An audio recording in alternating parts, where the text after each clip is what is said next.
Halo semuanya, masih bersama channel Kuliah Online Ekonomi. Nah, video ini adalah video dengan topik yang baru terkait bahasan ekonomi makro. Kita akan membahas pengangguran. Dan di seri pertama ini kita akan membahas pengangguran alamiah atau natural unemployment yang terdiri dari frictional dan structural unemployment. Oke, kita mulai pembahasan kita.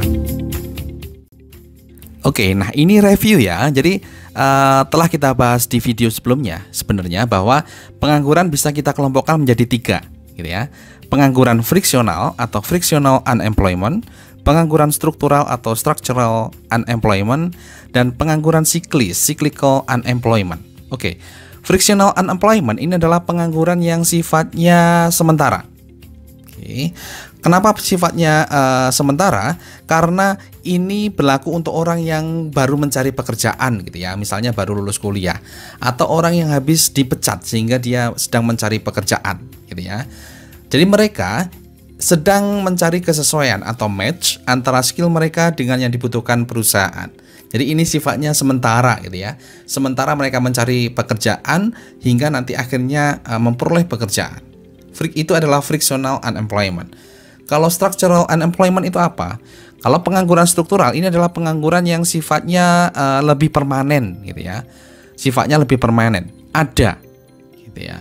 Walaupun ekonomi dalam keadaan yang normal. Oke, penyebabnya apa? Penyebabnya adalah mismatch antara skill yang dibutuhkan oleh perusahaan dan yang dimiliki oleh pencari kerja gitu ya. Kemudian ada kendala bahasa, kemudian ada mungkin diskriminasi atau mungkin upah yang terlalu tinggi ya. Nanti kita akan bahas di video selanjutnya bahwa upah yang cenderung tinggi, ada upah yang rigid itu ya. Rigiditas upah itu akan memicu timbulnya pengangguran struktural ini. Oke, jadi dari jenis pengangguran 1 dan 2 kita bisa menarik kesimpulan bahwa pengangguran ini itu ada walaupun perusahaan itu tidak mengalami resesi gitu ya. Walaupun perekonomian dalam keadaan normal, pengangguran ini ada gitu ya. Kalau yang friksional tadi sifatnya lebih sementara gitu ya, sedang mencari match. Kalau yang struktural ini sifatnya lebih permanen gitu ya, lebih lama gitu ya. Karena adanya mismatch. Oke, antara skill yang dimiliki dan yang dibutuhkan oleh perusahaan. Oke, ini adalah tipe pengangguran yang ketiga, cyclical unemployment. Nah, berbeda dengan 1 dan 2 tadi. Kalau 1 dan 2 tadi adalah perekonomian dalam keadaan normal, kalau cyclical unemployment ini adalah pengangguran karena perusahaan atau perekonomian itu mengalami resesi. Oke. Karena resesi ada penurunan kegiatan perekonomian sehingga pekerja yang dibutuhkan juga akan menurun gitu ya. Ada siklus bisnis di sini. Oke, jadi pengangguran seperti ini yang terbentuk karena keadaan yang tidak normal ini, karena resesi ini kita golongkan sebagai cyclical unemployment. Persamaan ini kita juga sudah membahasnya bahwa tingkat pengangguran atau unemployment rate ini adalah total pengangguran atau total unemployment dibagi dengan angkatan kerja atau labor force. Oke, nah total unemployment, total pengangguran ini adalah akumulasi dari natural unemployment, pengangguran yang alamiah, ditambah dengan cyclical unemployment, pengangguran siklis. Nah, ini bisa kita jabarkan bahwa total pengangguran ini adalah frictional unemployment ditambah structural unemployment ditambah dengan cyclical unemployment. Jadi di sini pengangguran alamiah atau natural unemployment ini adalah frictional unemployment ditambah dengan structural unemployment, yaitu pengangguran yang tetap ada gitu ya. Baik sifatnya sementara maupun permanen gitu ya. Baik sifatnya friksional maupun struktural gitu ya. Walaupun perekonomian dalam keadaan stabil, tidak ada resesi. Gambar ini adalah alur bagaimana hubungan antara orang yang bekerja dengan pengangguran, oke, atau orang pengangguran dengan orang yang bekerja. Oke, jadi setiap hari di antara orang yang bekerja itu ada yang kehilangan pekerjaannya atau ada job loss atau job separation. Oke. Nah, di sisi lain, di antara pengangguran itu ada yang memperoleh pekerjaan atau ada job finding. Oke. Job separation dan job finding. Oke, kita simpulkan sebagai S dan F. Oke, separation dan finding. Nah, proporsi orang yang bekerja, kemudian ada yang kehilangan pekerjaannya tadi dalam periode tertentu, gitu ya. Job separation dalam periode tertentu itu kita sebut sebagai tingkat pemutusan kerja atau rate of job separation. Nah, sebaliknya proporsi pengangguran yang memperoleh pekerjaan, gitu ya.